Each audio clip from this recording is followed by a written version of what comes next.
The old library in Burlington had been in need of renovation for a long time. Merritt Holbrook adjusted her glasses and continued to arrange the books on the shelves, trying to ignore the gray stains on the ceiling.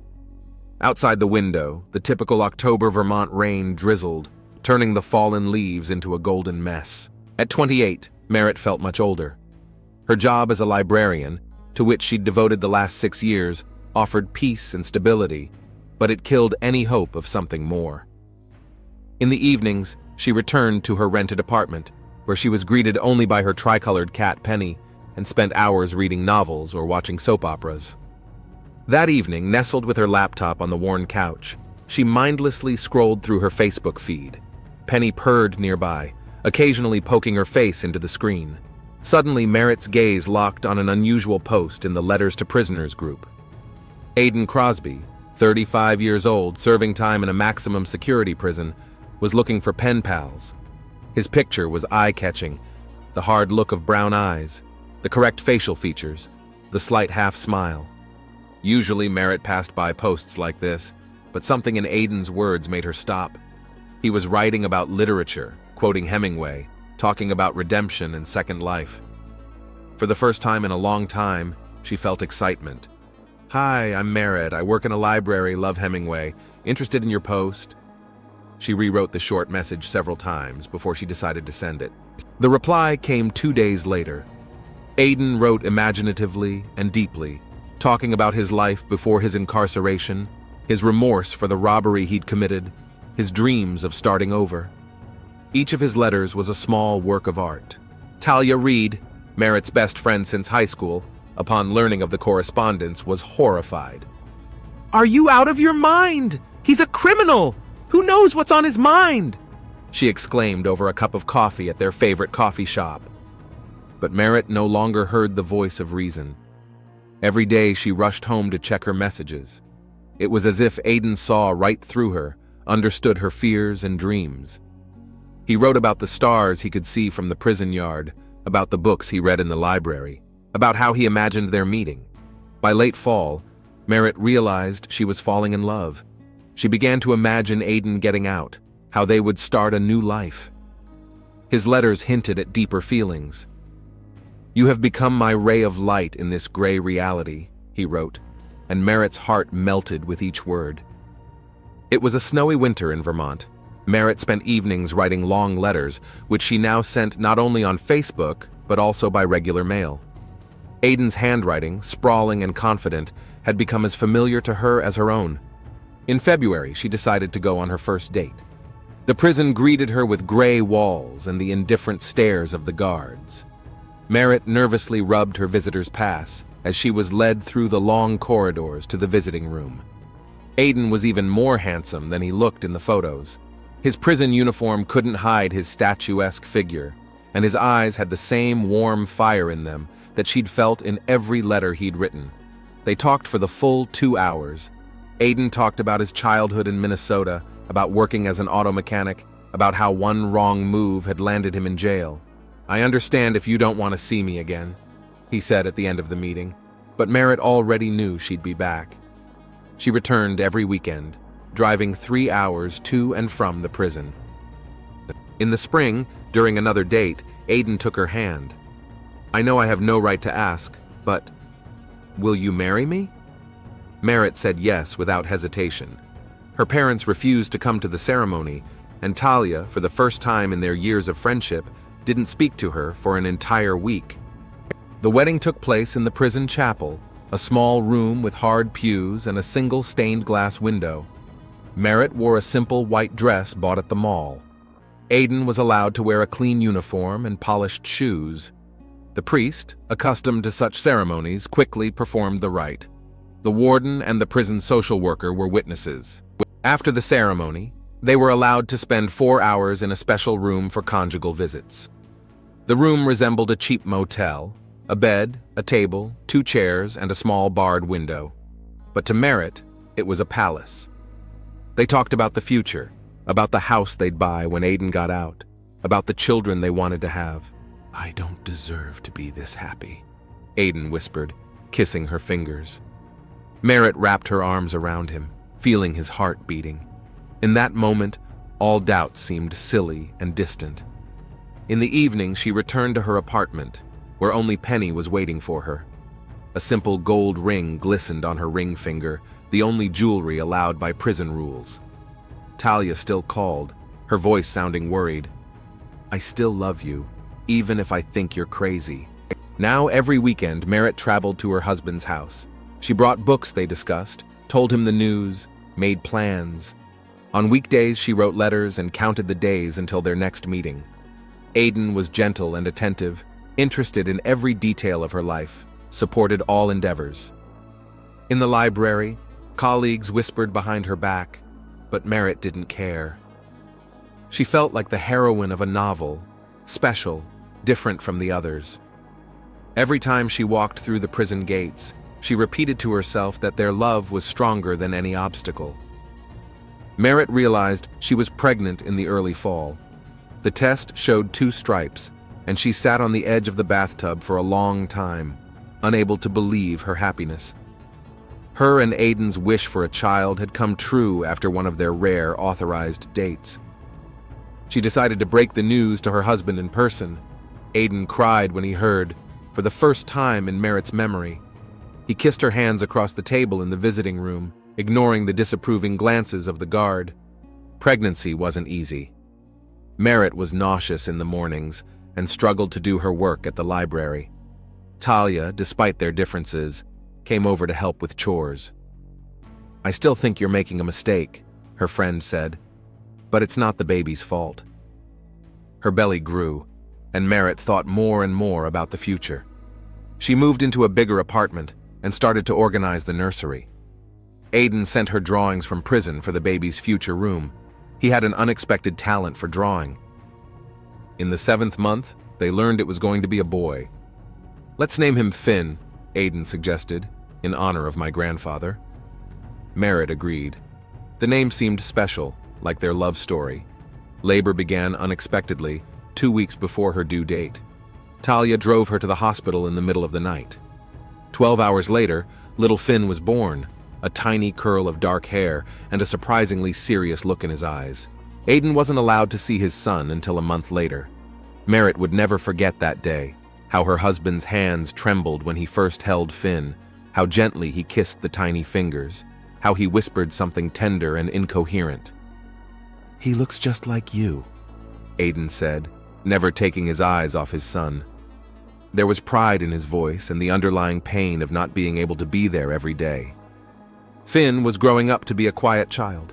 Merritt came with him to his father's house every weekend. Aiden was amazed each time at how quickly their son changed new facial expressions, first smile, first tooth. In prison, Aiden's behavior was exemplary. He worked in the library, took anger management classes, and helped organize the prison theater. His record was impeccable. When Finn turned a year old, the unexpected news came. The parole board was reviewing Aiden's case. His attorney was optimistic. "He has an excellent chance of parole," he said. "Good behavior, strong family, young child." The hearing lasted several hours. Merritt sat in the audience, clutching Finn tightly to her. Aiden looked collected and sincere, talking about remorse and wanting to be a good father. When the parole decision was announced, Merritt cried. 2 weeks later, they met Aiden at the prison gate not as a prisoner, but as a free man. He was wearing the usual clothes Merritt had brought, and in his hands was a small box of personal belongings. Finn was not frightened by the strange man. He reached for his father as if he had always known him. Aiden took his son in his arms, and the 3 of them stood like that for a long time, a real family, for the first time without bars or guards between them. The first weeks after Aiden's release seemed like a fairy tale. They'd rented a small house on the outskirts of Burlington, bright, with a small garden where Finn could play. Merritt had enjoyed the simple moments of home, breakfast together, evening walks, the chance to fall asleep next to her husband, but reality quickly set in. With a criminal record, finding a job was harder than they expected. One auto shop after another turned Aiden down, despite his experience as a mechanic. Eventually, he took a job as a longshoreman at a construction store. The work was hard, the pay small. "I'm not the last man to carry boxes," he kept saying in the evenings. Irritation was evident in his voice when he talked about his work, about his boss, about his colleagues who shunned him. Merritt tried to support her husband, but she could feel him drifting away. Aiden played with Finn less and less often, stayed late after work more and more often. One day she smelled alcohol when he came home. "Just a beer with the guys," he brushed off her questions. But beer with the guys was becoming an increasingly frequent occurrence. The money they'd been saving for a down payment on a house of their own was melting away. Merritt was finding checks from bars, hidden empty bottles. Aiden was changing. Gone was the tenderness of his touch. Gone was the interest in their conversations. He no longer asked about her work at the library, no longer discussed the books he used to love so much. More and more often snapped at simple questions, irritated at small things. The first serious scandal came when Merritt suggested he look for a job in another city. Aiden flared up, knocked over a chair. "Do you think I'm a loser?" he shouted. Finn cried at the noise, but that only made Aiden angrier. After that, the scandals became more frequent. He could explode over an unwashed cup or improperly folded clothes. Once he slammed a door so hard it cracked the glass. Another time, he threw a plate at the wall, nearly hitting Merritt. Talia, noticing the bruise on her friend's arm, tried to talk. "It was an accident, he didn't mean it," Merritt defended herself. But deep down, she was beginning to fear the man her husband was turning into. The letters that had once enchanted her now seemed written by another man. Where was that sensitive, understanding man? In his place, she saw an irritated, embittered man who increasingly looked at her with ill-concealed contempt. "Playing the holier-than-thou, are you?" He threw one evening when she tried to talk about his drinking. "You think you're better than me? A noble savior who condescended to a convict?" Merritt had started locking the door to his room when he came in drunk. Finn was waking up more and more often at night with nightmares. She realized their lives were falling apart, but she didn't know how to stop it. Lance Everett came into their lives out of the blue. Merritt bumped into him at the supermarket. A tall man with graying temples scrutinized her while she picked out vegetables. "Are you Aiden Crosby's wife?" he asked after a moment's hesitation. Recognizing that he'd been in the same cell with Aiden for 2 years, Lance asked to say hello, but something in his gaze made Merritt wary. A week later, he met her again, this time outside the library. "Can we talk?" There was anxiety in his voice. Over a cup of coffee in a small diner, Lance started from afar. "Did Aiden tell you what he went down for?" "For armed robbery," Merritt replied. Lance grinned oddly. "He tells everybody that. Look, Mrs. Crosby, I don't want to cause trouble, but you might want to dig a little deeper." Lance's insinuations were unrelenting. That evening, after waiting for Aiden to fall asleep, Merritt opened her laptop. A search of the local newspaper databases yielded no results, no mention of a robbery Aiden Crosby might have been involved in. She started searching further, checking newspapers in Minnesota, where he'd grown up. A random article caught her eye, a 10-year-old story about the death of a young woman. The name of the dead woman's husband was Aiden Crosby. At the city library, Merritt found more information. The articles wrote about the mysterious death of Hannah Crosby, Aiden's first wife. The body was found in their home, and the cause of death was listed as an accident. But there were oddities in the case that journalists emphasized. With trembling hands, Merritt gathered information bit by bit. The old photographs left no doubt. It was her husband. Why had he lied? What had really happened to his first wife? She called Lance. "Did you know?" Her voice shook. "A lot of people say unnecessary things in prison," he answered evasively. "Especially after a couple glasses of moonshine. Aiden liked to speculate about how easy it was to convince everyone of an accident." That evening, Merritt gathered the papers into a folder. Her hands shook as she hid it in the closet. Tomorrow, she was going to take all the materials to the lawyer and file for divorce. She'd already made arrangements with Talia to house her and Finn for the time being. Merritt spent the last day of her life as usual. She took Finn to daycare, worked a shift at the library. When she got home, she started packing up the kids' things while Aiden was at work. She didn't know he'd already noticed her odd behavior the last few days. She didn't know that he had found the hidden file folder. She looked at the picture of their wedding one last time, the happy faces, the white dress, the gray prison walls in the background. How things had changed since then. Merritt Holbrook's body was discovered by a neighbor, Mrs. Parker, on Monday morning. The elderly woman became alarmed when she heard the long cries of a baby from next door. The front door appeared to be unlocked. Detectives Reed Mackenzie and Dakota Vale arrived on the scene 20 minutes after the call. Mackenzie, a tall man with a streak of gray in his dark hair, was the first to enter the house. His partner Vale, a petite woman with a tenacious gaze, went straight to the crying neighbor. "I just wanted to see if everything was okay," Mrs. Parker sobbed. "Baby Finn was screaming so much. I found him in the nursery, and then I saw Merritt in the living room. Oh my God, the poor girl." Forensics were already working in the house. The body was lying near the couch. The signs of a struggle were obvious. An overturned floor lamp, a broken vase, scattered papers, bloodstains were visible on the carpet. Judging by rigor mortis, death occurred between 9 and 11 p.m., the medical examiner reported. Multiple blunt force trauma to the head and upper body. The murder weapon has not yet been recovered. Mackenzie examined the scattered documents. Among them were newspaper clippings, printouts of old articles. "Dakota, take a look at this," he called to his partner. "Looks like the victim was investigating something." Vale, meanwhile, was canvassing the other neighbors. It turned out that some had heard loud voices coming from Crosby's house during the evening. "They've been fighting a lot lately," said a woman from across the street. "He started drinking, coming in late. Merritt was crying in the garden once." Little Finn was taken in by Talia Reed, the deceased's best friend.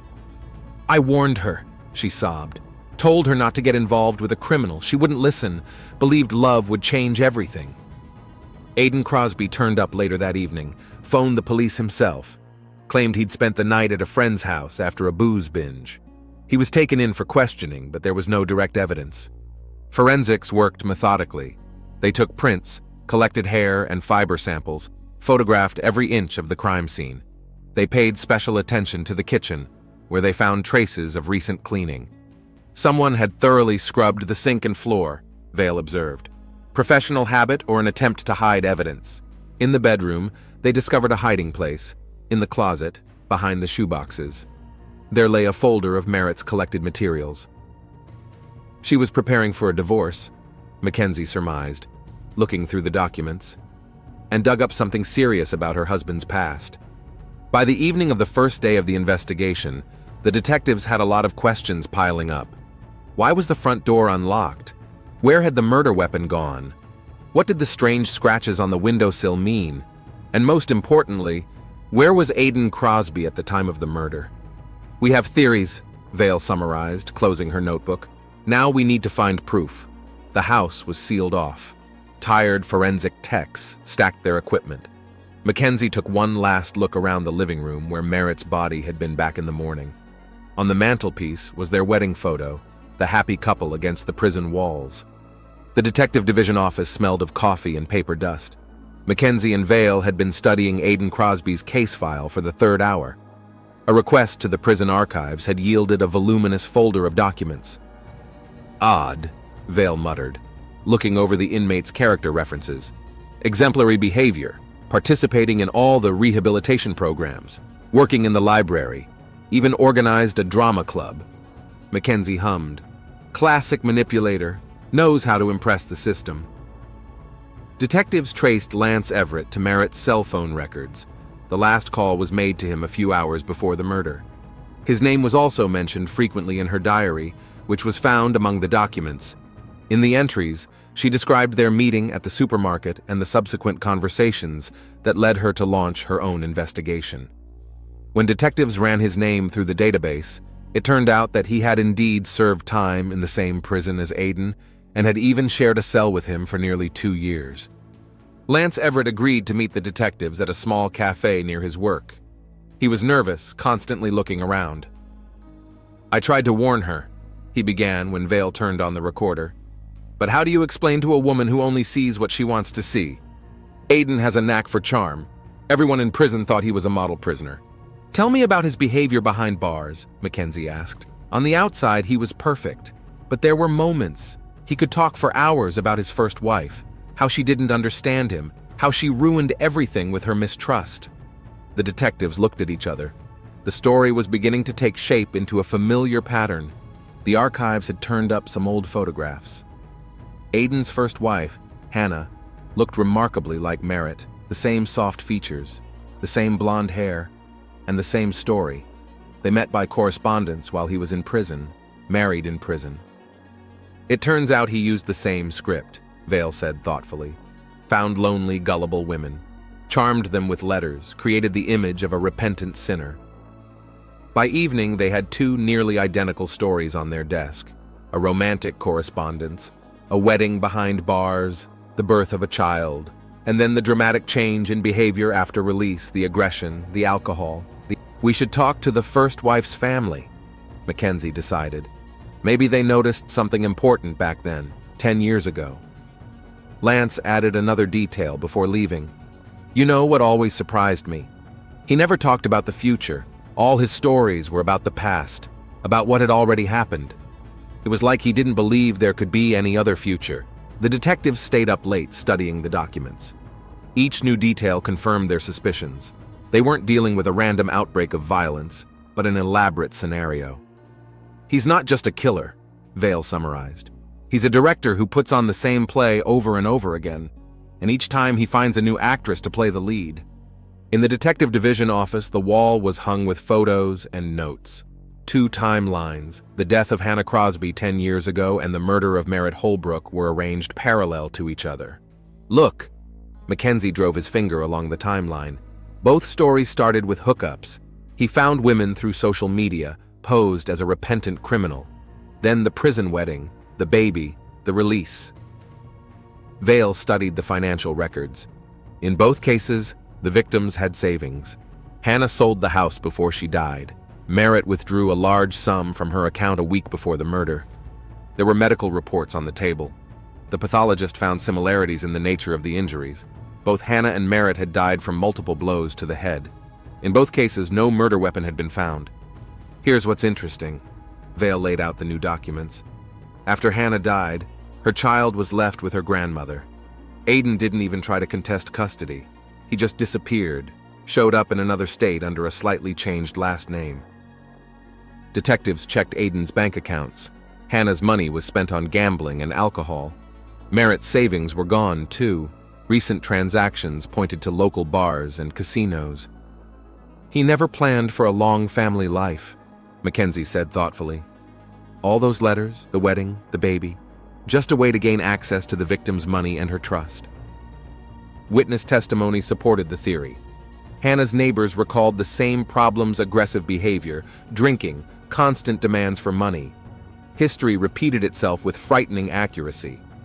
He used the same script. Vale pinned a new note to the wall. Found single women with good jobs and savings, charmed them with a story of remorse, married to gain access to finances, and when the money ran out, Mackenzie studied the psychological profile. Classic sociopath. Seems charming, easy to trust. Complete lack of empathy and guilt. On a separate table were letters, dozens of romantic messages Aiden had written to both women. Some of the phrases were repeated word for word, as if he'd used a prepared template. Merritt suspected something. Vale pored over documents from a folder she'd found. She started gathering information about his past, found articles about Hannah's death, realized history could repeat itself. The detectives worked late into the night, building a complete picture of the crime. Every detail, every coincidence reinforced their certainty that they were dealing with an elaborate scheme that Aiden Crosby had honed to perfection. The county judge's office smelled of old wood and leather. Mackenzie and Vale presented the evidence they had collected: financial documents, expert testimony, witness statements. The judge scrutinized each page. "We believe Aiden Crosby poses an immediate threat," Vale said. "Given his past and pattern of behavior, there is a high risk that he will attempt to abscond. He already has a history of disappearing after the first murder."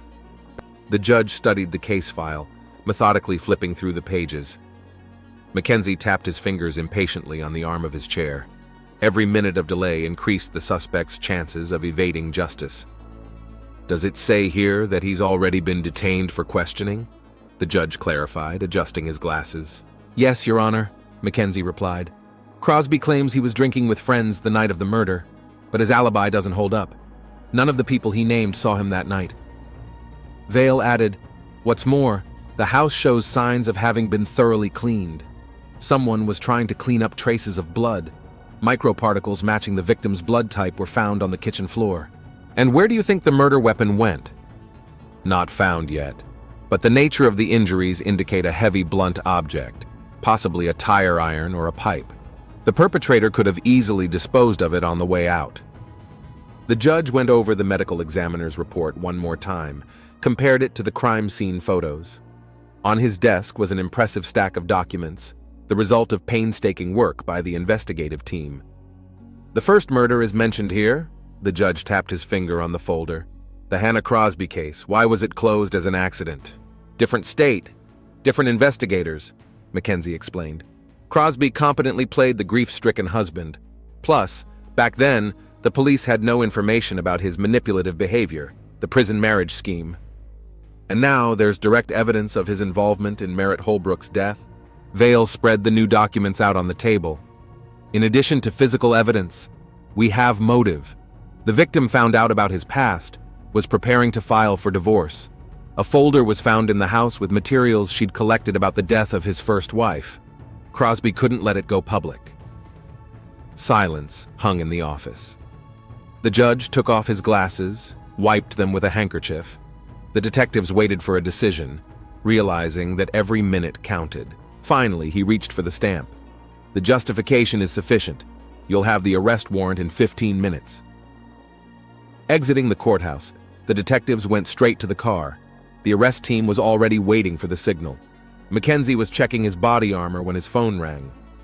"Detective Squad," came the voice of the duty officer. "There's a call for you from Talia Reed. She says it's urgent." Mackenzie put the phone on speaker. Talia's calm, almost casual voice came through the receiver. "Good evening, Mr. Detective. Would you be so kind as to come up to my house? There's a dead body." "Whose body, Talia?" "Aiden Crosby." "Yeah, I'll wait for you here." And she disconnected, as calmly as if she'd invited them in for a cup of tea. Talia Reed's house was located in a quiet suburb. Mackenzie and Vale drove up first, followed by the task force. Talia met them at the door, collected, calm, wearing a homemade sweater and jeans. "Come in." She opened the door hospitably. "Tea? Coffee? I have a great green tea with jasmine." The detectives glanced around. Mackenzie cleared his throat. "Talia, what's going on?" "I'll explain in a moment." She began to serve the tea as if it were a routine visit from old friends. "Have a seat. By the way, there's an Aiden Crosby corpse in my kitchen." Vale instinctively reached for her holster. "What?" "Oh, don't worry." Talia arranged the cups. "It's pretty simple. I invited him myself. Merritt had a habit of using my phone occasionally. Aiden's number was left on my contact list." She poured the tea, set the sugar bowl on the table with a graceful motion. "I called him, told him I wanted to discuss a financial matter, offered to pay him to relinquish his rights to Finn. He swooped in literally an hour later." Mackenzie sank slowly into the chair. "And what happened next?" "I shot him," Talia replied simply. "Here's the gun, by the way." She pointed to the weapon neatly wrapped in a towel on the edge of the table. "It's got a permit for it, don't worry. I bought it a long time ago, after that robbery in our neighborhood." The detectives were silent, shocked by the ordinariness of her tone. "You see," Talia continued, stirring her tea, "this is for him for Merritt. She's been my best friend since first grade, 25 years of friendship, and he—" The first flicker of emotion in her voice, but she quickly pulled herself together. "Well, that's up to you, detectives." Vale finally regained her composure. "You do realize you just confessed to murder?" "Of course," Talia shrugged. "I'm not going to deny the obvious. I just felt it was the right thing to do.